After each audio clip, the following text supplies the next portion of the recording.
साथियों, आज भारतीय कृषि जिस ऊंचाई पर है, वो देखकर डॉक्टर स्वामीनाथन जहां भी होंगे, उन्हें गर्व होता होगा।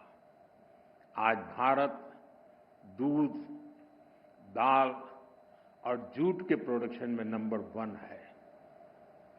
आज भारत चावल, गेहूं, कपास, फल और सब्जी के उत्पादन में नंबर 2 पर है। आज भारत दुनिया का दूसरा सबसे बड़ा फिश प्रोड्यूसर भी है।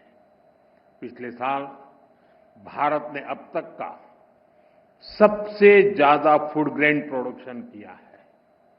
ऑयल सीड्स में भी हम रिकॉर्ड बना रहे हैं। सोयाबीन, सरसों, मूंगफली सभी का उत्पादन रिकॉर्ड स्तर पर बढ़ा है। साथियों, हमारे लिए अपने किसानों का हित सर्वोच्च प्राथमिकता है।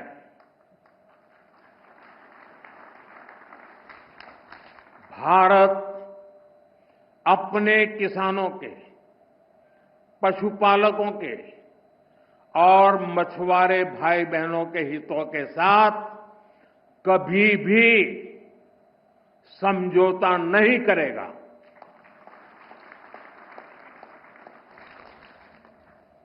और मैं जानता हूं, व्यक्तिगत रूप से मुझे बहुत बड़ी कीमत चुकानी पड़ेगी, लेकिन मैं इसके लिए तैयार हूं। मेरे देश के किसानों के लिए, मेरे देश के मछुआरों के लिए, मेरे देश के पशुपालकों के लिए आज भारत तैयार है।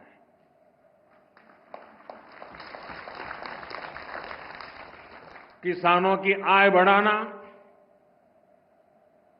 खेती पर खर्च कम करना,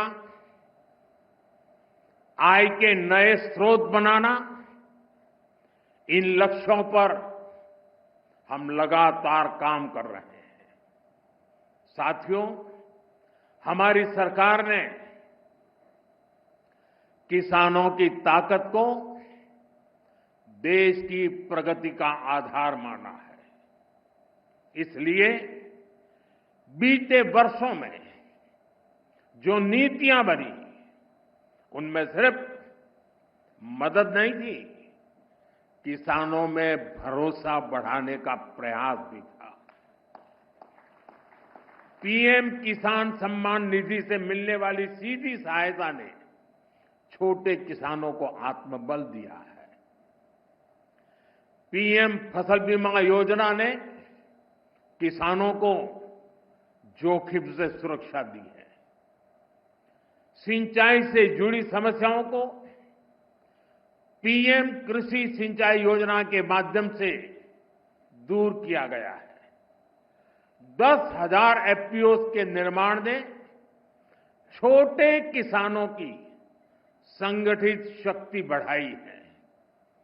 कोऑपरेटिव्स और सेल्फ हेल्प ग्रुप्स को आर्थिक मदद ने ग्रामीण अर्थव्यवस्था को नई गति दी है। ई-नाम की वजह से किसानों को अपनी उपज बेचने की आसानी हुई है। पीएम किसान संपदा योजना ने नई फूड प्रोसेसिंग यूनिट्स, भंडारण के अभियान को भी गति दी है। हाल ही में पीएम धन धान्य योजना को भी मंजूरी दी गई है। इसके तहत उन 100 डिस्ट्रिक्ट को चुना गया है जहां खेती पिछड़ी रही। यहां सुविधाएं पहुंचाकर, किसानों को आर्थिक मदद देकर खेती में नया भरोसा पैदा किया जा रहा है।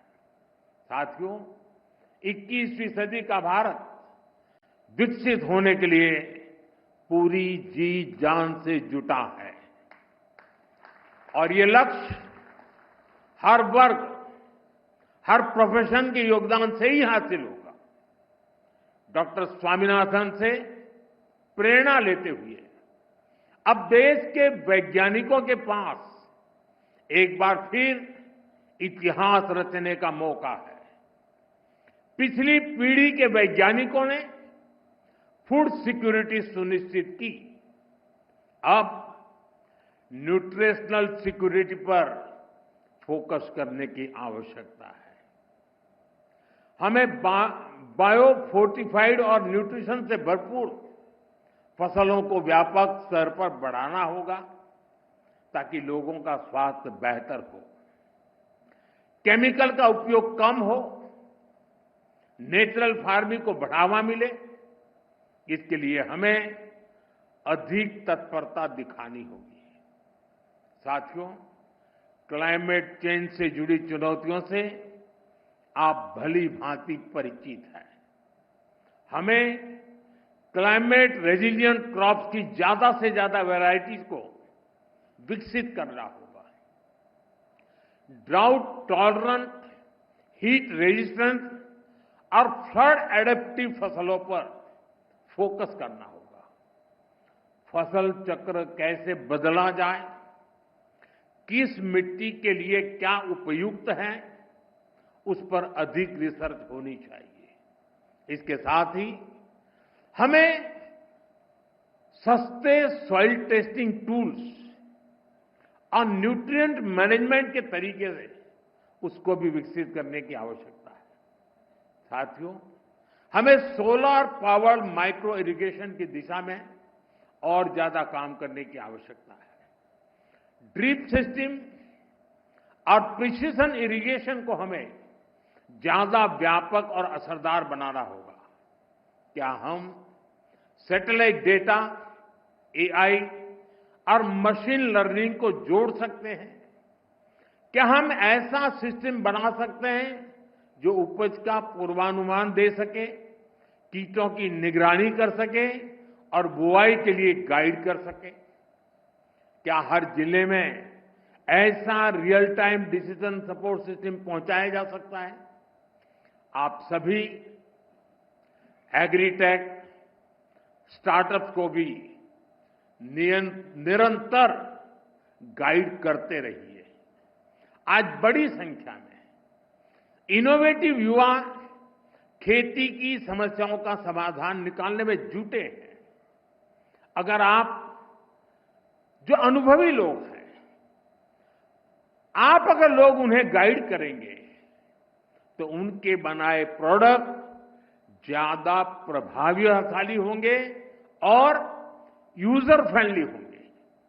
साथियों, हमारे किसान और हमारे किसान समुदायों के पास पारंपरिक ज्ञान का खजाना है। ट्रेडिशनल इंडियन एग्रीकल्चरल प्रैक्टिसेस और मॉडर्न साइंस को जोड़कर एक होलिस्टिक नॉलेज बेस तैयार किया जा सकता है। क्रॉप डाइवर्सिफिकेशन भी आज एक नेशनल प्रायोरिटी है। हमें अपने किसानों को बताना होगा कि इसका क्या महत्व है। हमें समझाना होगा कि इससे क्या फायदे होंगे। साथ ही ये भी बताना होगा कि ऐसा न करने पर क्या नुकसान होंगे।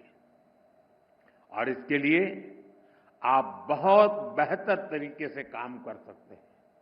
साथियों, पिछले साल जब मैं 11 अगस्त को यहां पूसा कैंपस में आया था तो कहा था कि एग्रीकल्चर टेक्नोलॉजी को लैब से लैंड तक पहुंचाने के लिए प्रयास बढ़ाएं। मुझे खुशी है कि मई जून के महीने में विकसित कृषि संकल्प अभियान चलाया गया। पहली बार देश के 700 से ज्यादा जिलों में वैज्ञानिकों की करीब 2200 टीमों ने भाग लिया।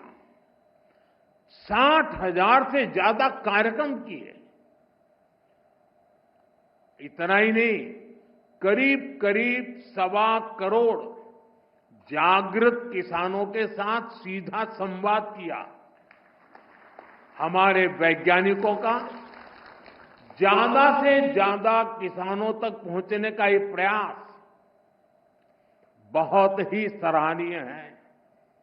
साथियों, डॉक्टर एमएस स्वामीनाथन ने हमें सिखाया था कि खेती सिर्फ फसल की नहीं होती, खेती लोगों की जिंदगी होती है। खेत से जुड़े हर इंसान की गरिमा, हर समुदाय की खुशहाली और प्रकृति की सुरक्षा, यही हमारी सरकार की कृषि नीति की ताकत है। हमें विज्ञान और समाज को एक धागे में जोड़ना है, छोटे किसान के हितों को सर्वोपरि रखना है और खेतों में काम करने वाली महिलाओं को सशक्त करना है, एम्पावर करना है। हम इसी लक्ष्य के साथ आगे बढ़े।